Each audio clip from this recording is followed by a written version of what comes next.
ஏங்க, விசாக்கு ஏதோ ரெடி பண்ணீங்களா? இல்லம்மா. என்னங்க, பாஸ்போர்ட் எல்லாம் எடுத்து இவ்ளோ தூரம் முயற்சி பண்ணிருக்கோம். கண்டிப்பா நீங்க வெளிநாட்டுக்கு போவீங்க.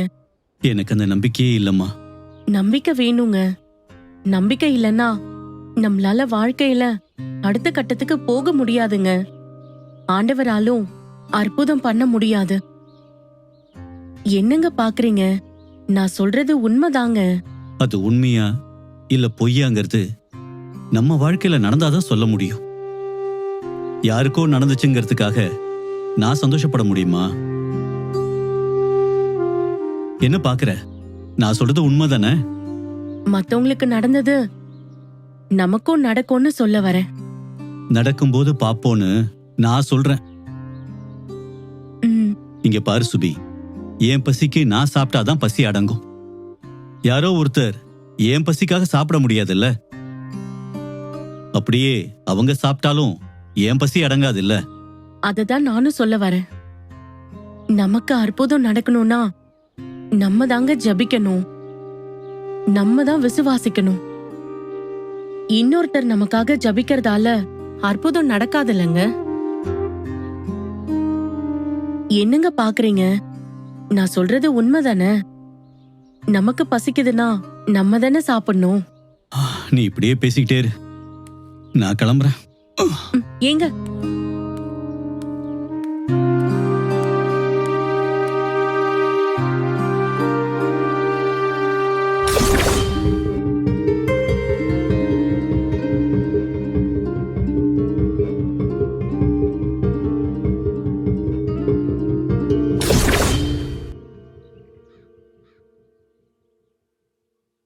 என்ன ஜபஸ்டின், ரொம்ப சோர்ந்து போயிட்ட போல.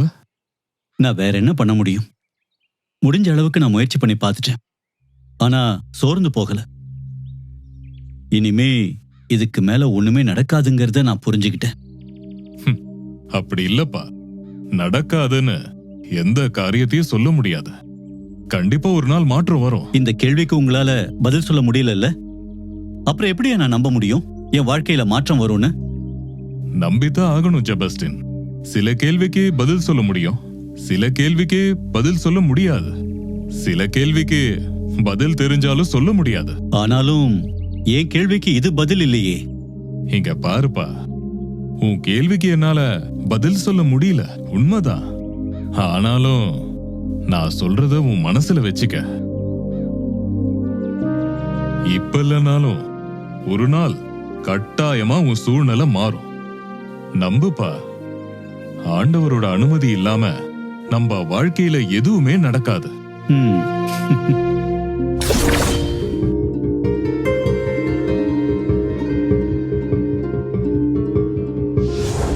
மா, அப்பா வராங்கன்னு சொன்னீங்கல்ல, வரவே இல்ல. வரலப்பா. ஏம்மா? என்ன பிரச்சனைன்னு தெரியல. அப்பாவால வர முடியல. இப்படியே பண்ணிக்கிட்டு இருந்தா எப்படிமா? எவ்வளவு ஆசையா இருந்த தெரியுமா? வழக்கம் போல இந்த தடவையே நம்மள ஏமாத்திட்டாங்க. நான் என்னப்பா செய்ய? நானும் உன்ன மாதிரி ஆவலோட தான் இருந்தேன். அப்பா இப்படி பண்ணுவார்னு நினைக்கவே இல்லையே. அப்பா கிட்ட நான் பேச மாட்டேன்னு சொல்லிடுங்க. அப்படி பேசாதடா. என் ஃப்ரெண்டு கிட்ட எல்லாம் சொல்லி வச்சிருந்தேன், எங்க அப்பா வருவாங்க, நான் உங்ககிட்ட கூட்டிட்டு வரேன்னு சொல்லிருந்தேன். சரிடா, வருத்தப்படாத. போங்கம்மா, உங்களுக்கு என்ன ஈஸியா சொல்லிட்டீங்க.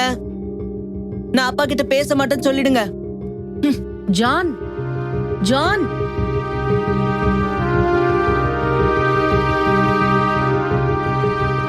சுபி, அப்பா உள்ள வாங்கப்பா, உட்காருங்க.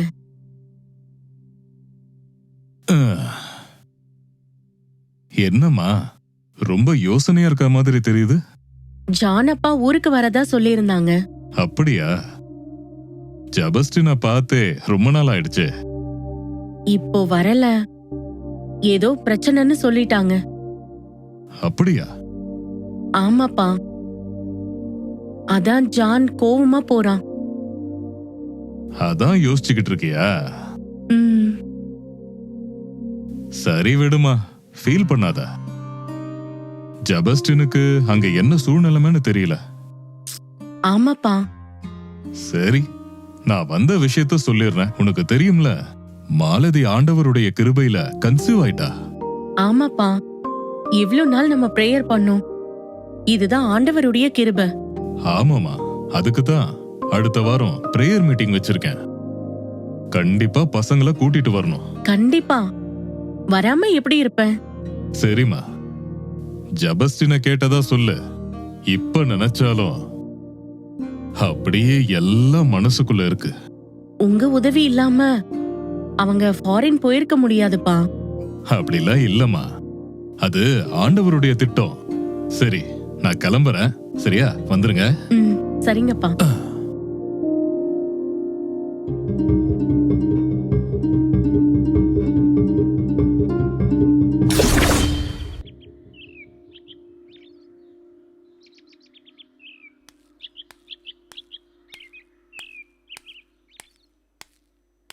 என்னங்க, ரொம்ப யோசிக்காதீங்க.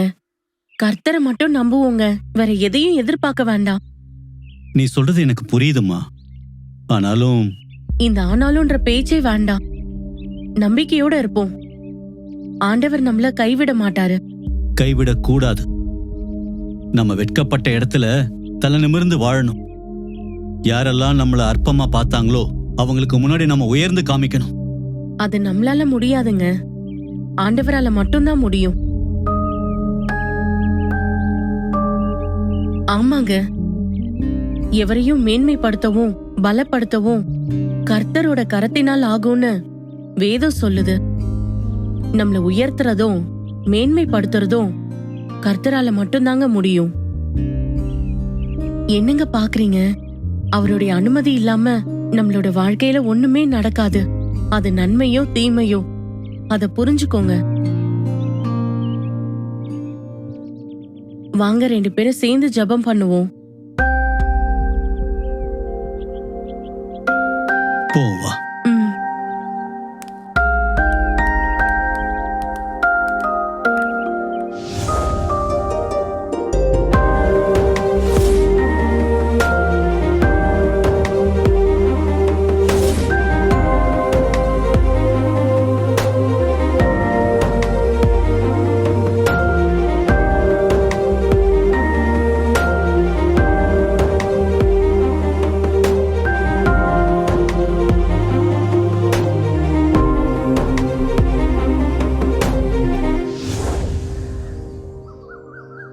ஜபஸ்டின், உனக்கு ஒரு சந்தோஷமான செய்தி சொல்ல போறேன். விசா கிடைச்சிருச்சா?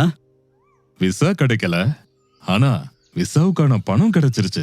என்னைய சொல்றீங்க? ஆமாப்பா, உனக்கு விசாவுக்கான பணம் ரெடி பண்ணியாச்சு. சீக்கிரமே விசா வந்துரும். ரொம்ப சந்தோஷமா இருக்கியா? ஆமா, யார் ரெடி பண்ணா? அது எதுக்குப்பா உனக்கு? ஆக வேண்டிய வேலையை பாரு. இல்லையா, நன்றி சொல்லதான். நீ நன்றி சொல்லணும்னா ஆண்டவருக்கு நன்றி சொல்லு. அது போதும்.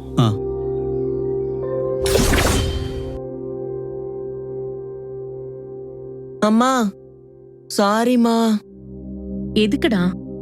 அப்பா வரலன்னு நான் உன்கிட்ட கோவப்பட்டேன்ல. அப்பா வரலன்ற கஷ்டத்துல நீ பேசிருப்பன்னு எனக்கு தெரியும்பா. ஜான், அம்மா உனக்கு ஒரு காரியத்தை சொல்றேன். இது எனக்கு ஜோதி அக்கா சொல்லி கொடுத்தது. லைஃப் எப்படிமா போகுது? போகுதுக்கா. என்னம்மா சலிச்சுக்கிற? என்னக்கா பண்றது? விரும்பின மாதிரி எதுவுமே நடக்க மாட்டேங்குது. அவரு ஃபாரின்ல இருக்காரு. பேருக்கு தான் ஃபாரின்ல இருக்காரு. ஆனா இன்னும் கஷ்டத்துக்கு மத்தியில தான் இருக்கும். இவருக்கு அப்புறம் வேலைக்கு போனவங்க எல்லாம் நல்லா இருக்காங்க. என்ன பண்றதுனே தெரியலக்கா. சுபி, நம்முடைய ஆண்டவர் சகலத்தையும் அதனதன் காலத்திலே நேர்த்தியாய் செய்கிறவர்னு வேதம் சொல்லுது. நம்மோட வாழ்க்கையில எப்போ எதை தரணுங்கிறது ஆண்டவர் ஏற்கனவே திட்டம் பண்ணி வச்சிட்டாருமா. நீங்க இன்னைக்கு இருக்கிற காரியம் கூட ஏற்கனவே திட்டம் பண்ணி வச்சதுதான். அது தெரியுமா? நான் உனக்கு ஒரு வசனத்தை சொல்றேன். பரலோகத்திலிருந்து ஒருவனுக்கு கொடுக்கப்பட்டால் ஒழிய யாரும் ஒன்றையும் பெற்றுக்கொள்ள முடியாது. உண்மை சுபி, தேவனுடைய அனுமதி இல்லாம ஒரு காரியமும் நடக்காது. நமக்கு அங்க இருந்து தான் கொடுக்கப்படணும். அங்க இருந்து கொடுக்கப்படலனா எதுவும் கிடைக்காது. ம், நான் உனக்கு சொல்றது அதுதாம்மா. யாருக்கு கிடைச்சாலும் இல்ல உனக்கு கிடைக்காம போனாலும் சரி, கவலைப்படாதம்மா. தேவனுடைய அனுமதி இருந்தா தான் அது கிடைக்கும். எனக்கு தெரிஞ்ச ஒருத்தர் ஒரு ஆபீஸ்ல வேலை பார்க்கறாரு. அவரோட ஸ்டார்டிங் ஸ்டேஜ்ல salary இன்கிரிமெண்ட் போடும்போது எல்லார்கிட்டயும் போய் அவர் கேட்பாரு, உனக்கு எவ்வளவு இன்கிரிமெண்ட், உனக்கு எவ்வளவு இன்கிரிமெண்ட்னு. சிலருக்கு இவரை விட அதிகமா salary கூடிடும். அத கேட்ட உடனே அவர் மனசு ரொம்ப பாதிக்கப்படும். ரொம்ப நாள் அவர் வருத்தமா இருப்பாரு. அப்பதான் ஒரு நாள் ஆண்டவர் அவர்கிட்ட சொன்ன வார்த்தை இது: ஏன் அனுமதி இல்லாம யாருக்கும் எதுவும் கிடைக்காதுன்னு. அன்னையோட அவர் மத்தவங்க கிட்ட போய் salary இன்கிரிமெண்ட் பத்தி பேசுறதே இல்ல. உனக்கும் அப்படிதாம்மா. ஆண்டவருடைய அனுமதி இல்லாம ஒன்னும் கிடைக்காது. ஓ, அப்ப அப்பா வராம இருந்ததும் ஆண்டவரோட சித்தம்னு சொல்ல வரீங்க, அப்படிதானே? கரெக்ட். தேவனுடைய அனுமதி இல்லாம நம்ம வாழ்க்கையில எதுவுமே நடக்காது.